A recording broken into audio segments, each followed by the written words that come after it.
नमस्कार दोस्तों, आप सभी का स्वागत है नई वीडियो में। आज की इस वीडियो में हम देखेंगे ज्योग्राफी ऑफ इंडिया का पार्ट 2, जिसमें हम पढ़ेंगे नदियों के बारे में। तो चलिए हम वीडियो को स्टार्ट करते हैं। सबसे पहला क्वेश्चन हमारा, निम्नलिखित में से कौन सी नदी अरब सागर में नहीं गिरती है? तो इसका सही आंसर ऑप्शन सी, जो कि है महानदी। क्वेश्चन से याद रखने वाले पॉइंट देख लेते हैं। अरब सागर में बहने वाली नदियाँ कौन कौन सी हैं? तो हैं ताप्ती, नर्मदा, सिंधु, पूर्णा और साबरमती। ये नदियाँ हैं जो अरब सागर में गिरती हैं। अब हम आगे बात करते हैं नर्मदा के बारे में। नर्मदा को रेवा के नाम से भी जाना जाता है। यह मध्य प्रदेश और गुजरात में बहती है। इसे गुजरात और मध्य प्रदेश की जीवन रेखा भी कहा जाता है, क्योंकि यह कई मायनों में दोनों राज्यों में बड़े पैमाने पर योगदान देती है।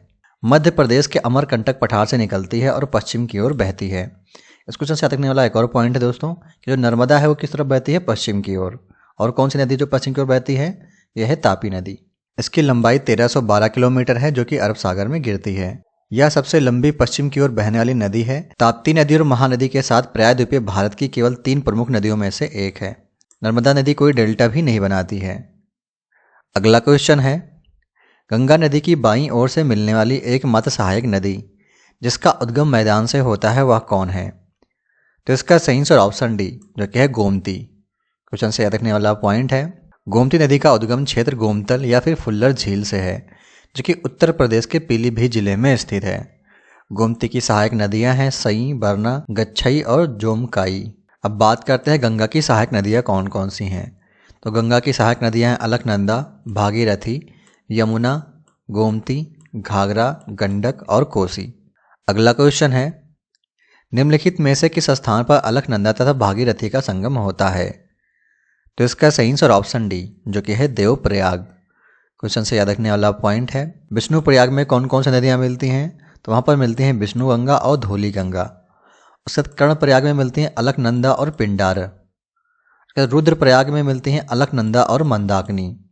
और देवप्रयाग में मिलती हैं अलकनंदा और भागीरथी। अगला क्वेश्चन है, बांग्लादेश में गंगा नदी को किस नाम से पुकारा जाता है? तो इसका सही आंसर ऑप्शन बी, जो कि है पद्मा। अगला क्वेश्चन है, भारत में यरलुंग जंगबो नदी को किस नाम से जाना जाता है? तो इसका सही आंसर ऑप्शन सी, जो कि ब्रह्मपुत्र को।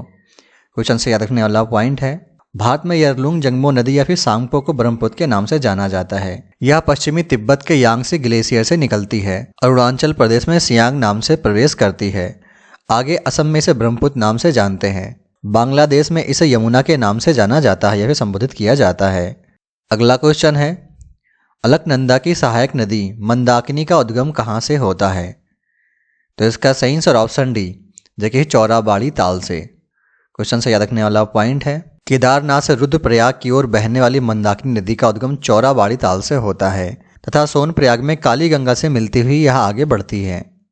अगला क्वेश्चन है, निम्नलिखित नदियों में से किनके स्रोत बिंदु लगभग एक ही हैं? तो इसका सही आंसर ऑप्शन बी, जो कि ब्रह्मपुत्र और सिंधु। क्वेश्चन से याद रखने वाला पॉइंट है, ब्रह्मपुत्र, जो यहाँ पर ये ब्रह्मपुत्र होगा, ब्रह्मपुत्र, सतलज और सिंधु नदियों का स्रोत तिब्बत के मानसरोवर झील के निकट है। अगला क्वेश्चन है, निम्नलिखित में से गंगा की कौन सी सहायक नदी उत्तर वाहिनी है? तो इसका सही आंसर ऑप्शन है, जो कि है सोन नदी। क्वेश्चन से याद रखने वाला पॉइंट है, अमरकंटक के पठार से निकलने वाली सोन नदी गंगा के दक्षिणी तट की मुख्य शाखा है, जो उत्तर दिशा की ओर बहती है तथा पटना के निकट गंगा में मिल जाती है। अगला क्वेश्चन है, निम्नलिखित नदियों में से कौन एक यमुना की सहायक नदी नहीं है? तो इसका सही आंसर ऑप्शन बी, जो कि है रामगंगा। क्वेश्चन से याद रखने वाला पॉइंट है, रामगंगा नदी का उद्गम उत्तराखंड के पौड़ी गढ़वाल में स्थित दूधा टोली श्रेणी से होता है।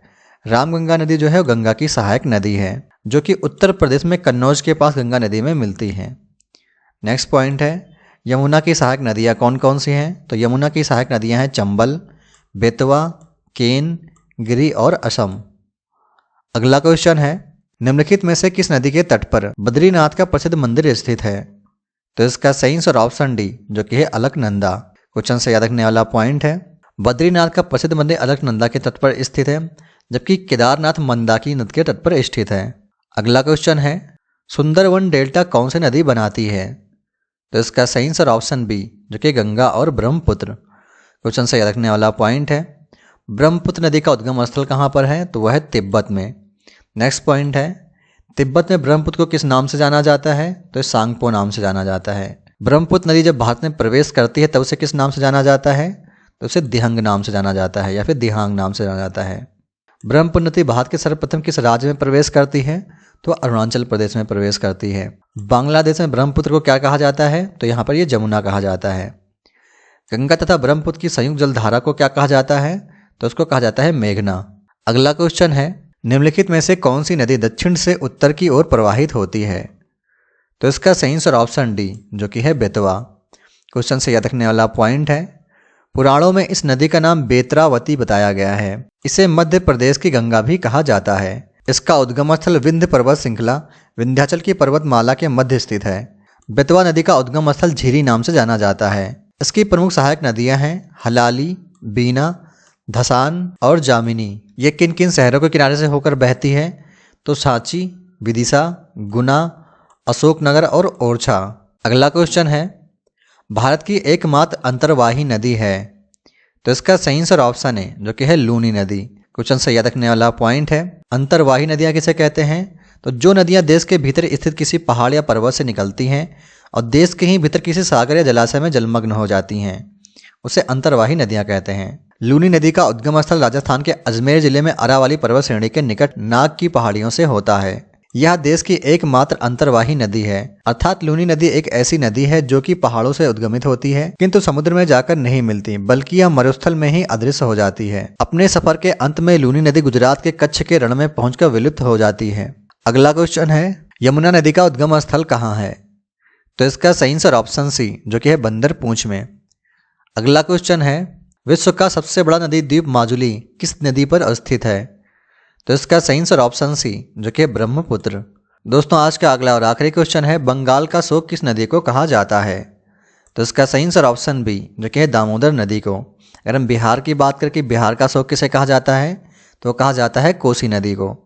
तो दोस्तों आज का वीडियो यहीं पे समाप्त होता है। अगर आपको वीडियो अच्छा लगा तो वीडियो को लाइक करें और आप चैनल पर पहले चैनल को सब्सक्राइब करें। मिलते हैं नेक्स्ट वीडियो में।